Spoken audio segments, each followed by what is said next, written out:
So y'all are going to have to forgive me. If I'm going to even make it through this video, I need to eat. It's been a rough day in general.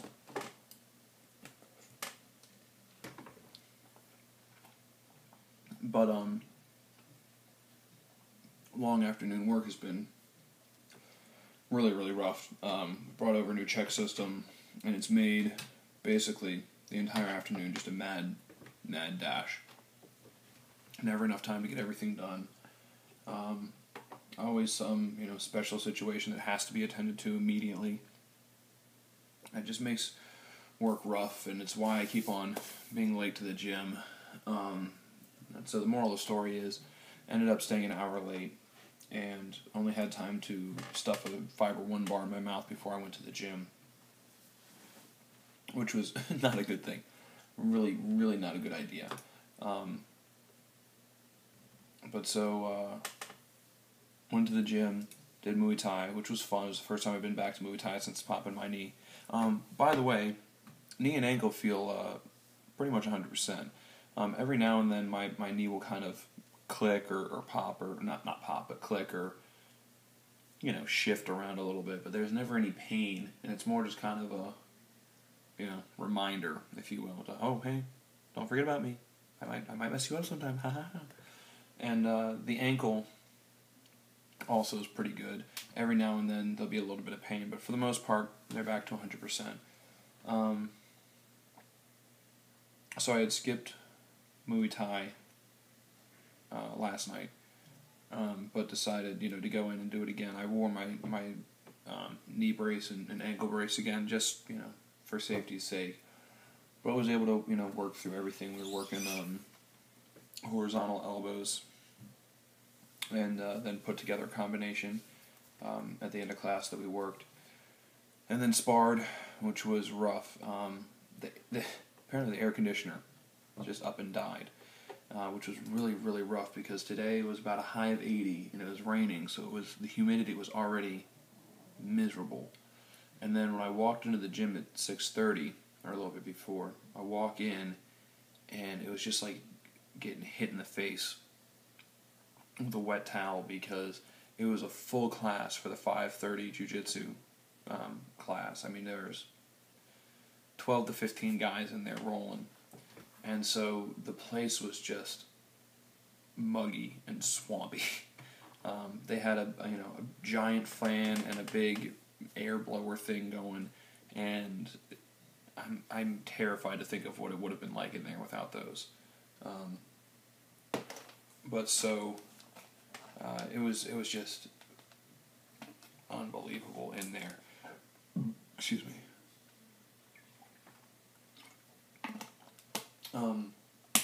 So I mean, everybody was just dripping wet. A couple of times I caught a kick and charged into the guy and took him down, and just you'd get up and there was just be a giant puddle from where they hit the ground. And everyone's just dripping. And I usually take one of these Gatorades to class with me, and I'll kind of sip it throughout the day. Just I've been drinking water, but then at the actual gym I'll sip on the Gatorade just to kind of keep it, maintain my electrolytes and my hydration and everything. And I crushed one Gatorade before the end of Muay Thai, so went in the bathroom and stripped off my Thai trunks and my yellow T-shirt to change into the gi, and it was just like dropping a sponge on the ground, just ugh. So I walk everything out to the car, get a second Gatorade, come back in. Putting that gi on was a trial, convincing myself to put the gi on, because I put the pants on and I feel like my legs jumped up 10 degrees in temperature. It was just rough. But I was really, really questioning whether or not I even wanted to do the jiu-jitsu class. I just noticed that I have a halo. Look at me. But I kind of decided that I knew that it wasn't going to be a successful class. I knew I wasn't really going to have much chance at sweeping or submitting or passing or anything like that. Also, once again, 730 class is just filled with colorful belts. I mean, I think there was maybe one other white belt in there. Everybody else, was blue, purple, brown, black. So, I mean, so I knew that it was going to be a rough experience. But I told myself that, I'm going to end up being, even though like I said before, even though I'm going to make 215, I'm going to end up rolling with the big guys because there's not going to be enough to have two separate weight classes, and they want everyone to have a chance to compete, so they're going to end up lumping me in with the big guys. I'm going to end up rolling with a 300-pounder. He's going to be on top of me. He's going to be smashing me, and I'm going to hit a point where I will be able to, I'll have a choice to make. Either I can, say, this sucks, I want out, let an arm dangle so that he can get a hold of it and, give me an excuse to tap and get out of there. Or I can, I can nut up and get it done and work through it and fight and make it happen. And so I told myself that tonight's when I train how to nut up in a rough situation. So I just went in there and fought and worked and did my best to, tried to hit my sweeps, tried to work from my half guard, tried to regain my guard, tried to, defend from, when I was in mounts, tried to hip bump. I did a fairly good job of hip bumping back to guard a couple of times. Upa escaping to the opponent, to my opponent's guard. But, for the most part, it was just, all right, let's try butterfly. Oh, nope, you're in half guard. Oh, now you're in side control. Oh, now you're smashing me. Oh, there goes my arm. Let me tap out. Just, having to, when in those situations again where a guy is, I can tell he's pushing on my arm, and he's trying to make that space, and just trying to force myself to, don't just let the arm go limp and let him have it. Try to fight through. Try to get it back. Do your best. Don't let go. Keep pushing and keep pushing and keep pushing. And I don't know, I'm sure there were a few times when I could have found a way to fight harder, and I, gave up before I needed to. But there were other times where I know for a fact that I was able to gut through some stuff and keep defending and keep trying and keep trying. So all in all, it was a rough night in jiu-jitsu during the sparring. Drilling, it's triangle month.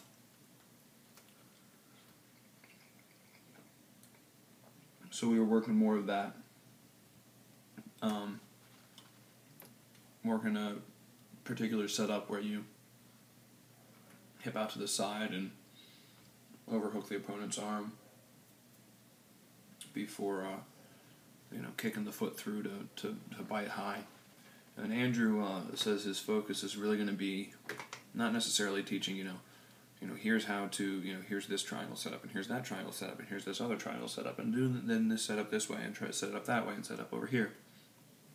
He's more interested in the fundamentals of how to finish, and just wants to make sure that each night, we find one new thing to take away with us.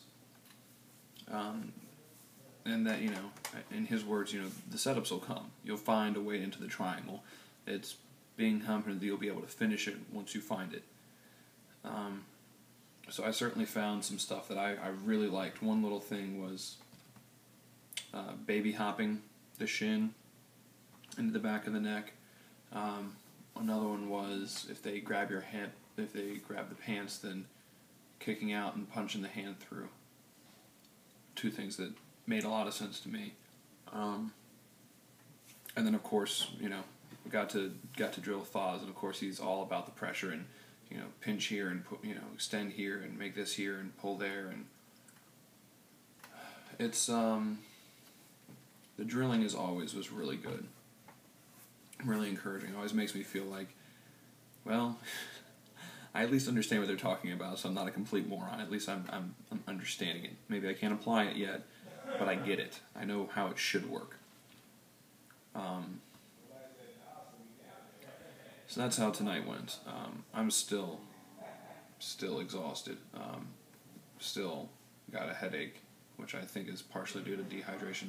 And that's my fourth Gatorade of the night. Not to mention, a whole bunch of big mouthfuls of water in between some rounds and things like that. So, my hope is that this big old plate of chicken and pasta that I'm eating, and my bowl of salad, and this fourth Gatorade, and that amazingly awesome looking mug of Mountain Dew I've got over there will give me just enough energy to get this uploaded, get the blog post written, and get it posted to Facebook. We'll see whether or not any of that happens. Diet. For breakfast I had just a smoothie. Woke up late and was really behind. Lunch was a bacon turkey something or other from Panera on tomato basil. It's pretty good. I liked it. It was actually really tasty. I have a Sierra Mist to drink with that. Had that Fiber One bar. And then now dinner is chicken and pasta, salad, Gatorade, Mountain Dew to drink. I'll probably have some bread and butter to mop up, I like to think of bread and butter as my edible napkin to, wipe my plate clean and get the salad dressing out of the bowl there. If I'm up for it, I may have a Chobani if I'm still hungry later on. But that is the summary of week 4, day 2. Hope you enjoyed it. And until next time, I will see y'all around the intrawebs.